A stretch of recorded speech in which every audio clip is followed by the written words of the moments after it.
शाज़मीना, तुम यहाँ? सब खैरियत तो है? तुम तो रहने दो, बड़ा तुम दोस्त दोस्त कहती हो, और दोस्त को ना कॉल ना मैसेज, कोई अता पता ही नहीं है तुम्हारा। तुम्हें पता भी है कि हमने लास्ट टाइम कब बात की थी? 1 महीना पहले। हाँ, ऐसी कोई बात नहीं है। एक्चुअली घर और इन लॉज में हर वक्त कोई ना कोई प्रॉब्लम रहती है, बस मैं उसी में फंसी रहती हूँ। तुम बताओ कैसे आना हुआ, सब ठीक है ना? एनीवे, सब कुछ छोड़ो, मुझे बताओ how is your life going? और तुम्हारे हस्बैंड कैसे हैं? कहीं दोबारा से कोई अफेयर तो नहीं चला रहे? नहीं नहीं, ऐसा कुछ नहीं है। वो एक मिसअंडरस्टैंडिंग थी जो क्लियर हो गई। वासे बता रहे थे कि उस लड़की के बिहेवियरल इश्यूज भी थे वहाँ। ओह, आई सी। लेकिन आई वुड एडवाइस यू, तुम अपने शौहर पे ना नजर रखा करो। शौहर का तो ट्रस्ट गेन हो सकता है, लेकिन ये जो लड़कियां होती हैं ना आसपास, इन पे आप यकीन नहीं कर सकते। कौन कैसी है, किसी की क्या नीयत है, you never know, so you need to be very careful. ऐसी बात नहीं है, मुझे अपने वासे पर पूरा ट्रस्ट है। खैर तुम बताओ, सब कैसा है? What's new? कुछ भी नहीं। अभी नए डॉक्टर पे मैं गई थी और उनके पास काफ़ी एडवांस प्रोसीजर्स थे। बस दुआ करो कि मैं जल्द से जल्द माँ बन जाऊं, फिर मेरा घर टूटने से बच जाएगा। तुम्हारे हस्बैंड ने फिर से कुछ कहा है क्या? नहीं, कुछ कहा तो नहीं है, लेकिन आसपास के लोग हमें अपनी महरूमियों का एहसास तो दिलाते रहते हैं। तो बस आलिया, अगर तुम माइंड ना करो तो क्या तुम ऐसा चलो कि डॉक्टर के पास नेक्स्ट टाइम? मेरी अपॉइंटमेंट थी। मेरी मम्मी कहती हैं कि औलाद शौहर को औरत के करीब कर देता है और जिम्मेदारी उसे एक अच्छा शौहर बनाती है। हाँ जरूर, मैं नेक्स्ट टाइम जरूर तुम्हारे साथ चलूंगी। That's great. अब आई एम एक्सट्रीमली सॉरी, तुमने मुझे स्पा के लिए इनवाइट किया था और मैं नहीं आ सकी। I am so sorry. वो एक्चुअली मेरी बहन के खुला का केस चल रहा था, तो मुझे हर हफ्ते इसकी मोरल सपोर्ट के लिए घर जाना होता है, क्योंकि वो मुझसे ज़्यादा क्लोज है, बस इसी वजह से। I am so sorry. It's okay, I can understand. वैसे आजकल तो तुम्हारे बॉस ऑफिस नहीं आ रहे, फिर तो ऑफिस में पार्टी चल रही होगी। तुम्हें कैसे पता कि मेरे बॉस छुट्टियों पर हैं? वो मुझे कैसे पता चल रहा है? तुम्ही ने बताया था, और कैसे पता चलेगा? लेकिन हमारी तो काफी टाइम से कोई बातें नहीं हुई। आई नो, लेकिन तुम्ही ने बताया होगा ना, तो मुझे पता है। अच्छा प्लीज, अब ना मेरी सास की तरह ना इन्वेस्टिगेशन ना शुरू कर देना। वो भी जब भी कोई बात पकड़ती है वो शुरू ही हो जाती है उस बात को लेकर। ओके ओके, मैं कुछ नहीं पूछ रही हूँ। अच्छा चलो, कॉफी पीने कहीं बाहर चलते हैं ना, क्या करेंगे हम यहाँ? हाँ, आइडिया बुरा नहीं है, चलते हैं। आजा।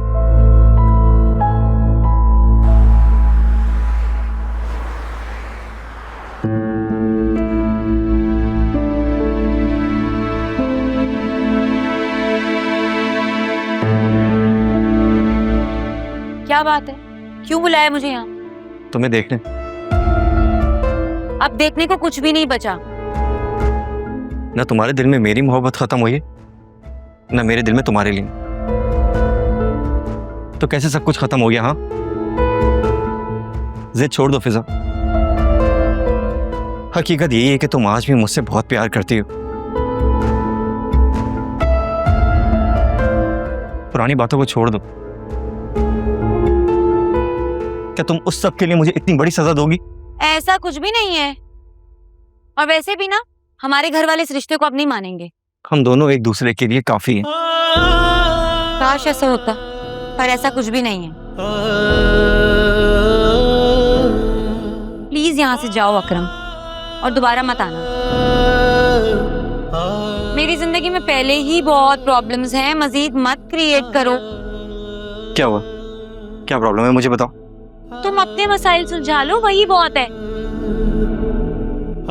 हमारे रास्ते अब अलग हो चुके हैं, समझ लो इस बात को। कहीं वो तुम्हें सुल्तान तो तंग नहीं कर रहा? मुझे इस टॉपिक पे कोई बात नहीं करनी। फिजा मुझे बताओ, वही है ना? मैं उसे गोली मार दूंगा। पागल पागल हो गए हो क्या? प्लीज सुल्तान से दूर रहो। ना अपने लिए मसले क्रिएट करो ना अपनी फैमिली के लिए, समझे? ये बताओ असफर और सुल्तान का क्या ताल्लुक है एक दूसरे से?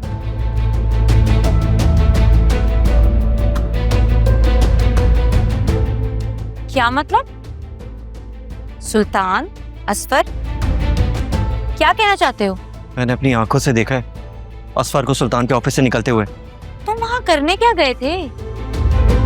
क्या फिर हवालात में जाने का इरादा है? पिछली बार की मार भूल गए हो क्या? तुम तो मुझसे प्यार नहीं करती ना फिजा। तो मैं जीऊं मरूं, तुम्हें क्या? हर जज्बा प्यार नहीं होता, इंसानियत भी कोई चीज होती है। एनीवेज, मुझे इस बारे में कोई बात नहीं करनी, पर प्लीज सुल्तान से दूर रहो, अपने लिए और अपनी फैमिली के। बहता है जो पलकों से वो आंसू ये कहता है, टूटे जो भरोसा तो बाकी क्या रहता है। इस दिल से जुड़े हैं जो वो रिश्ते निभाने को, मासूम सा ये एक दिल कितने गम सहता है।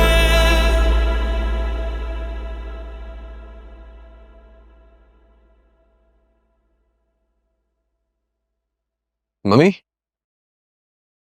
हाँ, बाबा कहाँ पर है? उनकी गाड़ी भी बाहर नहीं, कहीं गए मैं क्या वो? मत पूछो। आजकल अपनी अम्मा की मोहब्बत का बुखार परवान चढ़ रहा है भाई। रोज वीडियो कॉल्स पे बातें हो रही हैं। और तो और, कैन यू बिलीव इट, वहां न्यूयॉर्क से बैठ के उन्होंने मिठाई की फरमाइश कर दी है।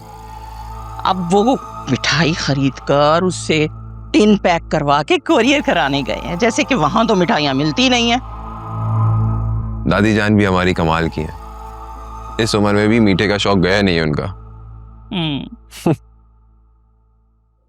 खैर आप बताएं, कैसी रही आपकी शॉपिंग? यानी कि खबर मिल गई तुम्हें? क्या मतलब? यही कि मैं आज फरीहा से मिली थी। जी बता रही थी वो। आई होप कि उसने कोई उल्टी सीधी बात नहीं की होगी। मेरी बला से की भी हो तो। मैंने तो बस अकरम की मदद का शुक्रिया अदा किया और चल दी वहां से। सही किया। लेकिन वासे ये सब सही नहीं है। क्या सब?